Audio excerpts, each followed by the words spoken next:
Student welcome back to my YouTube channel. आज हम start करने जा रहे हैं डीओई क्लास 9 की असेसमेंट वर्कशीट नंबर 14 जो कि 7 Feb 2022 की है। किसकी है? साइंस की है।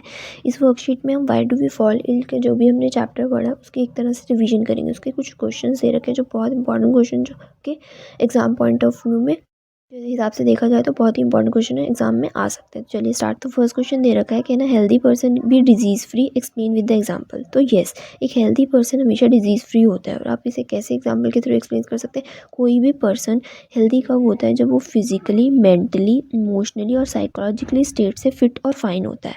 ओके।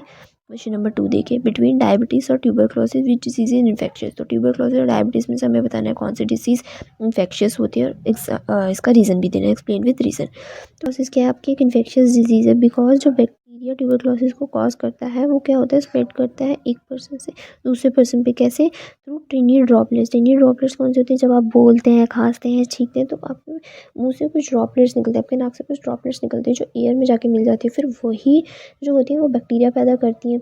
उसी से एक पर्सन से दूसरे पर्सन को ये डिजीज़ लग जाती है। अब देखिए क्वेश्चन नंबर 3 देखिए, मलेरिया किसकी वजह से होता है? मलेरिया होता है प्रोटोजोआ की वजह से। स्किन इन्फेक्शन आपका फंजाई की वजह से होता है। ओमिक्रॉन आपको पता है ये एक वायरस है। किसका वायरस? कोविड का वेरिएंट है ओमिक्रॉन। तो कोविड क्या है? आपका एक वायरस है ना, कोरोना वायरस। कोरोना किसकी वजह से होता है? बैक्टीरिया की वजह से होता है। क्वेश्चन नंबर 3 भी हो गया आपका। क्वेश्चन नंबर 4 देखते हैं। क्वेश्चन नंबर 4 में बोला है डिवीजन डिफरेंस बताइए एक्यूट और क्रॉनिक डिजीज में। आपको पता ही है एक्यूट डिजीज होती है शॉर्ट पीरियड ऑफ टाइम के लिए होती है, क्रॉनिक डिजीज लंबे टाइम के लिए हो जाती है। कि एग्जांपल देने थे। एक्यूट डिजीजेज क्या है? The disease that affect an individual for a short span of time. जो छोटे स्पैन ऑफ टाइम के लिए किसी बंदे को परेशान करती है, उसको अफेक्ट करती है, वो क्या होती है? वो डिजीज़ क्या होती है? एक्यूट डिजीज, जैसे कि कोल्ड, कफ, टाइफाइड। क्रोनिक डिजीज़ क्या होती है? क्रोनिक डिजीज़ होती है जो लंबे टाइम के लिए परसिस्ट करती है, मतलब लंबे टाइम के लिए रहती है। Disease that persist for a long period of time called the chronic disease. ये डिजीज जो होती है ना धीरे धीरे अपनी बॉडी में बढ़ती रहती है, develop over a time, does not appear suddenly. एकदम से आपको दिखाई नहीं देती है, जैसे कि हार्ट डिजीज और किडनी डिजीज। क्वेश्चन नंबर 5 देखते हैं। क्वेश्चन नंबर 5 में बोला है HIV फुल फॉर्म बतानी है HIV एड्स की। और क्या एक पर्सन HIV पॉजिटिव हो सकता है सिर्फ हैंड शेकिंग से? तो कोई आंसर क्या है इसका?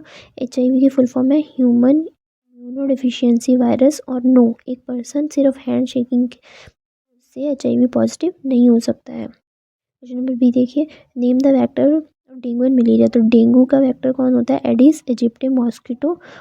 मलेरिया का वेक्टर कौन होता है? Female mosquito एनोफिल।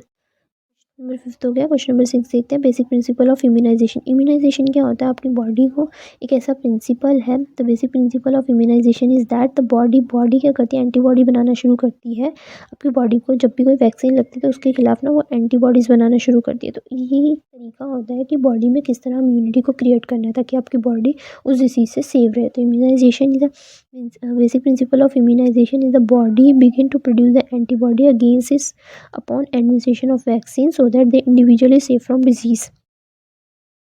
बी पार्ट देखिए,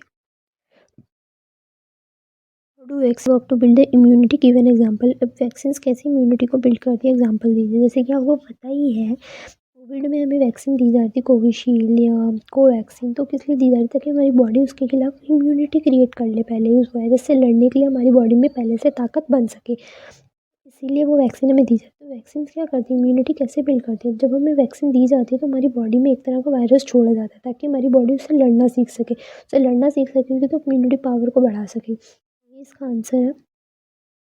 अब वैक्सीन कैसे वर्क करती है? ट्रेन करती है हमारे इम्यून सिस्टम को ताकि वो रिकॉग्नाइज कर सके पैथोजन, वायरस और बैक्टीरिया की किस तरह का बैक्टीरिया या कैसा वायरस, कैसा पैथोजन हमारी बॉडी के अंदर घुस चुका है, उसको रिकॉग्नाइज करने में हेल्प करवाती है। तो वैक्सीन के थ्रू हम ऐसा ही देखो क्या करते हैं, वैक्सीन के थ्रू हम कोई मॉलिक्यूल ऑफ पैथोजन अपनी बॉडी में इंट्रोड्यूस करवा देते हैं, ट्रिगर करवा देते हैं ताकि इम्यून सिस्टम हमारा उसके खिलाफ रिस्पॉन्स करना शुरू कर।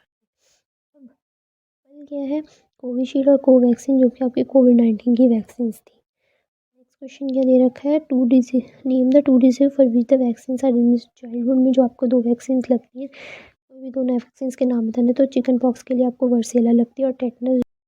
लास्ट क्वेश्चन देखते हैं। लास्ट क्वेश्चन क्या है? नेम द 2 वेरिएंट ऑफ कोविड-19 के कोई भी 2 वेरिएंट जो अब तक मिले हैं उनका नाम बताना। तो एक तो ओमिक्रॉन, दूसरा डेल्टा।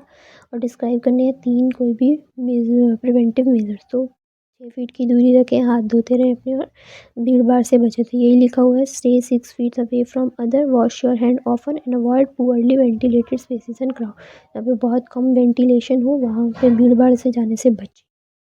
इसके साथ आपकी असेसमेंट वर्कशीट कंप्लीट होती है। अब हम नेक्स्ट वर्कशीट में मिलेंगे। Like, comment and share my video. Thanks for watching my video. Thank you so much.